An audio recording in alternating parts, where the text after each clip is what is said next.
So for our case study, we will be looking into advanced bionics and their seemingly impossible to fix cochlear implants. To start, let me give you some background information. So Advanced Bionics is a leader in the cochlear implant industry and technology.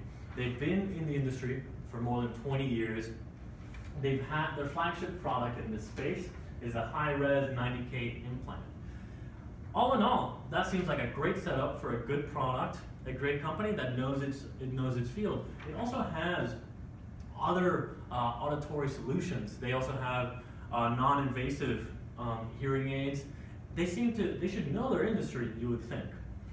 But that is absolutely not the case because we would not be talking about it in the recall section.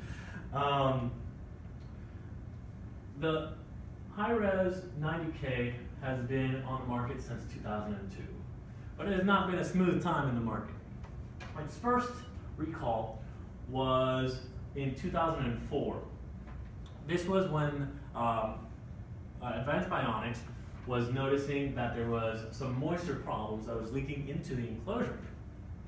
This is an extremely critical event because these are circuits, there's a battery in there, and they're connected directly to the ear.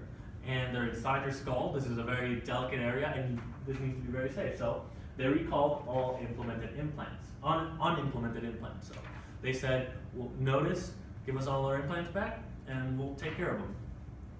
After that, they did a remodel, and then they re-released it for distribution. Perfectly fine. I mean, they must have fixed the design issue. Well, a year after they made it out to the distribution, 2006, they had the same problem. They noticed moisture in the product, and they had to recall it.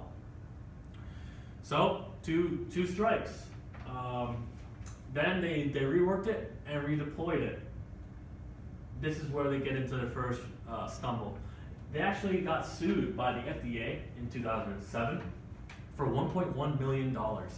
This is because they tried to put out their product without getting FDA approval on some design changes. As we've known before, this is an extremely bad thing to do. FDA is supposed to approve everything because they need to understand that the people are safe. So they had to pay these damages, and in the same year, the FDA warned that these implants were leading to higher rates of meningitis infections. Meningitis is a very contagious and hard to and damaging disease. So two children actually died from these infections. I couldn't find what the results of the lawsuits, or if there were any lawsuits from that, but quite a serious offense. So again, another redesign happened. You would think maybe it'll work this time. No, in 2010, the same error happened. Moisture was leaking into the system. The enclosures were not secure. So they found that after 8 to 10 days of the implant being made, they would short circuit or malfunction, causing pain and even seizures to the patients. They would shock them. Quite the bad PR. So again, recalled, but this time they were sued. This lawsuit was settled in 2013. They were forced to pay $7.2 million to the family because a young girl was shocked to such a degree that she convulsed and vomited and had nightmares for the coming years because she thought that she was going to get shocked at any moment. Pretty gruesome stuff. Again, this was from the same problem. Here we can see the modern version of the high-res 90K. Looks pretty sleek. That's their advertising there. And you might consider, why would they allow this product to go into market? 4 times it was recalled. That's because they had poor testing procedures. What they were doing was getting the bare minimum testing required to meet regulations, and not putting it into human conditions. So they weren't testing like obtuse hitting like more higher than normal temperatures, anything that would place it more in the realm of the real world, to such a degree that on the lawsuit previously mentioned, the affected implant had a moisture rating of 38.56 compared to a 0.5 demanded by the FDA. That is not a small miss. That is gross negligence.